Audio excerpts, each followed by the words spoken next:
Good morning, Knicks Nation. Today is Tuesday, the 25th day of February 2025, 0225 2025.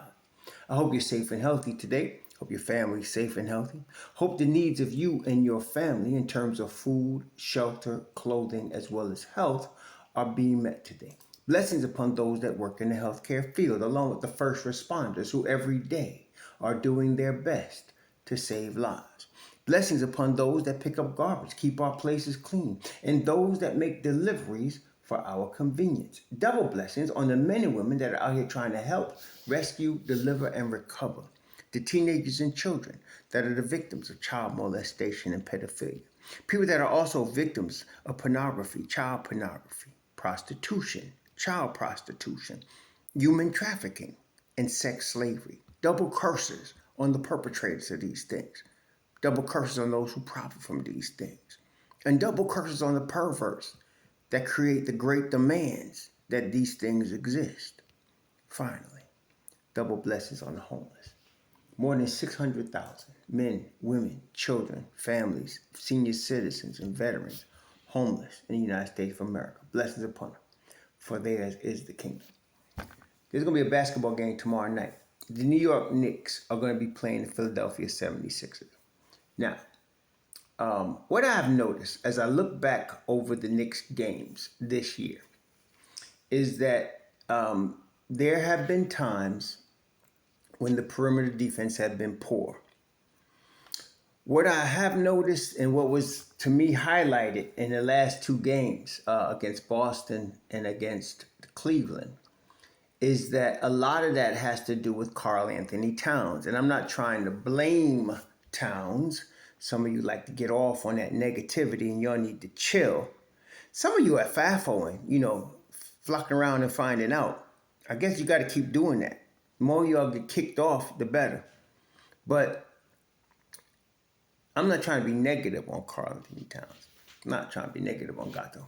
But as I realized, his lateral speed is not good. And one of the things that makes a great defender in the NBA is lateral quickness. You must be laterally quick. You don't have to run, like I said, it's not like a sprint where you're running under 5 second 40 or, a 4.5 40. It's not like that. It's not a sprint. It's lateral quickness, which is why when you see, like, for example, during the combine, they do the slides. They time the players on the slides. That's for defense. Okay, that's an indicator of defense, of ability to play defense. I don't know if it's the size of his feet because they are big. I ain't seen feet like Karl Anthony Towns since Bob Lanier. But he does have a problem sliding from side to side. And he has a problem. See, you got to be able to show double to get the ball out of the hands of the opponent that you want to not have the ball. For example, against Boston, you want to double Kristaps Porzingis when they get the double team, when they get the mismatch, cause him to pass the ball anywhere, but get it out of his hands. And Kato has a problem. And again, when you get a pick and roll and the guy with the ball drops off to shoot the jump shot and the screener rolls, you got to be able to guard the jump shooter, get out to him. What happens is when that breaks down, it breaks down the entire defense. Okay, because then you're opening up the defense to a weakness, and this is the league, so they're going to exploit that. So what do we do about that? And now that we know that his left knee is chronic, it's a chronic issue. It's not something, somebody said, well, maybe he'll need surgery. I don't know about that. I know it's like professional athletes, especially basketball players and football players, they end up because of the wear and tear on their body, that your body's not made to play 82 games a year the way a pro basketball player does. It's not made like that. It's like when you go into basic training and you're in the service, you're in the best shape of your life, but you don't stay there because it's unsustainable for you to work out the way they work you out, for them 12 weeks. It's unsustainable, a basic training. And my son, my son is 300 pounds, but when he come out of basic training, he was about 190, and that was all muscle. And he's never been like that again. because it's not sustainable the way they push you. Well, the NBA, professional sports, but especially like a sport like the NBA or professional football, it's not sustainable for a lifetime for human beings' bodies to stay at that level. So over time, it starts to break down and you get chronic problems. Like every year, he's going to have some knee soreness. Every year, it's going to happen for the rest of his career. It's probably been happening before now. It doesn't affect him in terms of performance on the floor, in terms of being able to produce offensively, but it is affecting him defensively. So what do the Knicks do about that? Honestly, I don't know. I don't know what they're going to do. I know there's a lot of wannabe coaches out here, and they're all telling me what Thibs needs to do, and never know what the hell they're talking about. But Mitchell Robinson is going to help with that. He's not the savior. He would be if Gato could play some defense. That would really lift up the whole team, and the Knicks it would be something different. But he can't. And it's not that he doesn't have the desire to. His knee is not allowing him to. Okay? And that's what, again, I have people telling me, well, Cat needs to do this and Cat knows exactly what he needs to do. That's not the issue. It's the ability to do it. It's one thing to have it in your mind, understand what you need to do. It's another thing to actually be able to physically perform that. And that appears to be a problem. Now, the thing is, on the good side of it, it's not always at the same level of ineptitude. There are some, even during the course of a game, you could see him do what he needs to do, but then he can't consistently do it because his leg won't allow him. So one of the things that, and this is, again, it drives me crazy, some of y'all, man. Thibs needs to take him out. Somebody said there needs to be an adult in the room. What? Carlton telling some little boy that you need an adult? Some of y'all, oh my God, man. If you listen, which most of y'all don't, after the game against Boston, somebody asked him about Towns going back in the game. And he said, I asked Carl if he was okay, and he said he was good to go. So what are you going to say? No, you're really not? This ain't high school. These are grown-ass men being paid tens of millions of dollars to play this game.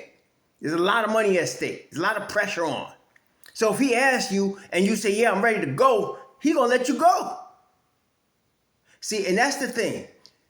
I was telling this dude yesterday, Knicks fans are so used to second-guessing everything the Knicks do, ridiculously so, that they think that the team second-guessed itself. They don't. They used to before the Don and Thibs got here, but they don't. They don't second-guess each other. They don't second-guess themselves. They make a decision, they go with it. In Thibs' case, he will ask the vet, this case, Karl-Anthony Towns, can you go? Yes, I can. Okay, get out there. Okay? That's it. Done. So what can be done?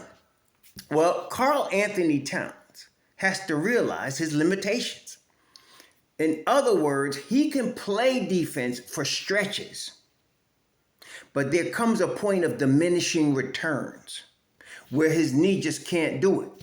So therefore, his minutes has to be limited. And I don't want to hear nobody come into my, Thibs needs to, no, Thibs don't do that. Carl has to do that. He's a grown-ass man. He's got to decide, I'm hurting the team. Let me sit down for a minute. Generally, in these situations, what ends up happening is the player plays the first quarter and part of the second and third, and then saves the real minutes for the fourth quarter. That's generally how that works out. And in this regard, this is where Mitchell Robinson will come in big time. Play Karl-Anthony Towns. It's a 12-minute first quarter. You play him 8 minutes. You bring Mitchell Robinson in. You play Mitchell Robinson the final 4 minutes. You play Mitchell Robinson or Precious Achiuwa the beginning, let's say, 8 minutes of the second quarter. Then you take him out, bring Karl-Anthony Towns in for the final 4 minutes. Do the same thing in the third. I think that's the answer because he's got to limit his minutes. Again, and what will happen is, and what a lot of people don't, it drives me crazy because I've seen all of this many, many years with many, many coaches. Thibs and is a lot like Jeff Van Gundy. If you remember Jeff Van Gundy would never berate a player, a veteran, in front of everybody. Once I seen him take, I think it was one of the vets, and he took him to the side, and you could see him getting in the dude's ear. He didn't do it in front of everybody, but that player knew that he was not happy about what happened. Thibs does that. And if you listen to Brunson and Hart, they'll tell you, when you get to the locker room with Thibs, when nobody's around, he gonna tell you what he feels you're doing. So he won't do it in front of everybody. He's not gonna embarrass a vet in front of everybody. So he won't just pull Karl Anthony Towns like that. He'll have a conversation with Towns that you and I won't see. And they'll make a decision as to what they should do, okay? What I'm seeing is he's got a limited amount of minutes where he can play defense. I mean, real defense. His leg is no good. Now, he has to be ready to go at the tip. This is the problem. Every team we have played in the last 2 weeks, I've noticed this. He's not ready to go at the tip, not defensively. And generally speaking, like for example, against the Bulls were getting open threes. They just weren't hitting them. The Celtics or the Cleveland Cavaliers, who are the elite teams, you give them open threes, it's a long night. Bulls are not in that class. They were missing their open threes. But both situations, they was getting open threes. See, Mikal Bridges could do but so much. Especially, and Brunson, like I said, Brunson is the leader. And he has been really trying his best. You could see the effort he's given on the defensive end of the floor. He's not just doing the juju and waving somebody by. He used to do that, but lately he's been really trying to win because Brunson is a winner. He wants to win. Like I said, never bet against Jalen Brunson. So now that Mitchell Robinson's coming back, it's going to be a great aid in this regard. Mitchell Robinson is elite at doubling and getting back to his man. He is elite at offensive rebounding. He is elite in these areas at covering ground laterally. Elite, okay, at 7 feet with 7 foot something wingspan. So that's going to help a lot. I did not want, Raw Hebrew, did not want to start Mitchell Robinson because I want to prolong his usage. The more usage you can get out of a player, the better your situation is going to be. To me, the usage, it reminds me of Marcus Camby. Marcus Camby, when he came off the bench in 1999 with Latrell Sprewell, they went to the final. And one of the reasons is his minutes were limited to coming off the bench. And if I remember that very well, because Marcus, when he was coming out of college, there was a lot of pro scouts that had the same concern. He's too frail. That was the word on him. He's too frail. And he just didn't like to eat. He wasn't a kid that liked to eat a lot. And he was really frail. And that was the concern. And he would get hurt a lot. Okay, he got hurt a lot. He was injury prone. But when he came off the bench for the Knicks that year, he didn't get hurt at all. I know it was a shortened season, but he didn't get hurt. And when he came off the bench, it was gangbusters with him and Latrell Sprewell. It was gangbusters. He was protecting the rim because one of the things he did, just like Mitchell Robinson, he could cover a lot of ground really quickly with the long arms. He could move laterally on an elite level. Okay, that's why he was one-time Defensive Player of the Year. He could do that. But if you ask him to play starters minutes, and under Jeff Van Gundy, who was very Thibodeau cut his teeth under Van Gundy played his starters heavy minutes. And so when Marcus was begging to start, and Van Gundy started him, and he always got hurt. Always got hurt. Till they traded him to Denver, which I still think was a big mistake. But that's why I want MitchRob coming off the bench. He'll be more dynamic. His career will last longer. He'll play more games. But with the defensive issues that we're now having, it's very difficult to do that. Very difficult because you're going to, from this point on, it's on. Like this is the stretch of the season where teams are solidifying their positions, where you're getting ready for the playoffs. You gotta come ready. Okay, and so I'm thinking they may start MitchRob. They're not going to start him like. And if you saw MitchRob's post yesterday, he's probably going to play Wednesday. He said very, very, very, very, very soon. And he was getting his little country boy pickup truck ready. So it looks like he's going to be ready to play Wednesday. Cool. But I hope he's not going to start. He'll come off the bench the first couple of games. They got Wednesday, home against Philly. They're at Memphis on Friday. Okay, and then they're at Miami on Sunday. So he'll probably come off he's definitely gonna come off the bench the first game, maybe the first 3 games. So that's gonna be good for him, good for the Knicks and everything. But if they keep giving up threes like this, there may be a change needed. So I don't know, except to put Precious at the 5 and put Karl Anthony Towns at the 4. Precious can definitely play the 5. He can definitely cover ground. He definitely can get out on the shooter and definitely can show double and get back. There's no question about that. He's got all of that. And he's a power forward, but he's so good, so talented, he could play the 5 and guard 5s as well. Again, Precious is one of the guys the Knicks have that can legitimately guard 1 through 5. He really can. On that last possession against Chicago, you saw it. He was guarding Vucevic. Then the ball got switching. He got Kobe White in the switch, and they thought they had something. They ain't had nothing because he could lock up Kobe White too. So in the same play, he was guarding the 5 and the 1, and he could guard everybody in between. He's really good at that. So as, again, if Hart was to come to Mobb Deep with Mitchell Robinson, because Hart is a playmaker as well as, Charlie Hustle, as well as getting all the loose balls and the rebounds, that would be good, dynamic. That really would, in my view. But that's just me. Thibs got to make that decision. So to me, the only way I can see you, so in other words, what I'm saying is you got to kind of try to mask Karl Anthony Towns. And to me, you do that by putting him at the 4 against guys that can shoot threes that are 5s, like a KP. You put Karl Anthony Towns before you have Precious guard. Okay, or against a Vucevic, you have Precious guard, okay, and you let Gato play the 4, and hopefully don't get put in them situations. But that's the only thing I can think to do. Limit the minutes a little bit, and again, that's on Karl Anthony Towns. He got to decide when he's hurting the team, and that's a conversation. I love this Knicks organization right now. Unlike any of the previous organizations since Clyde Frazier, this organization does things right.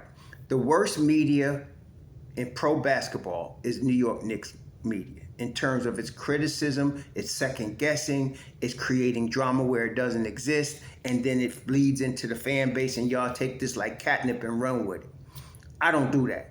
What I love about it is the Don keeps everything in the sanctum. He don't let them know nothing. That's why when I be seeing rumors about the Knicks looking at this and Knicks looking at that, you can know right now it's BS because they don't know what's going on. The Don don't let nobody know. Ain't nobody leaking nothing out of the inner sanctum of the Don, okay?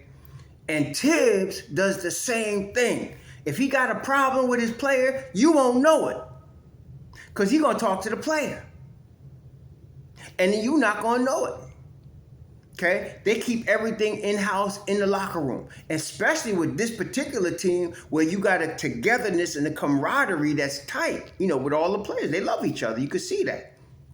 And so that is what I love about this team. So he's going to have conversations with his guys. They're going to talk together. Jalen Brunson, one of the things that makes him a great leader, him and Josh Hart, they blunt, man. They don't sugarcoat nothing. When Jalen stink, he'll say, I suck today. If Jalen sucks, Hart say, you stunk today. If Hart sucks, Jalen say, man, you stunk today. And they'll take it. So they don't ease up on each other, and they take it. That comes from that J. Wright Villanova thing, So that's good. So at this point, that's what they need. Their caucus, I'm sure they are. And I'm sure they're discussing what needs to be done to fix this perimeter situation. I'm sure they got to play cap. They're not going to sit him. They're paying him $50 and $60 million a year. You don't get a guy like that and sit him. You got to play. So what you going to do to protect yourself against his bad defense, I don't know. Like I said, I suggest maybe starting pressures and bringing Hart with MitchRob off of Mob Deep. Hart, MitchRob, and Deuce. Okay? That's what I suggest, but that's just me. You see, I ain't the coach. Neither are you. So we'll see what they do. We'll see what they do. One thing I do know that y'all still don't know, which I wish you don't come on my channel with it, Thibs know what the hell he's doing. And he ain't the first time he's seen this. He's been around a long time. They'll figure it out. Y'all enjoy your Tuesday. Shalom.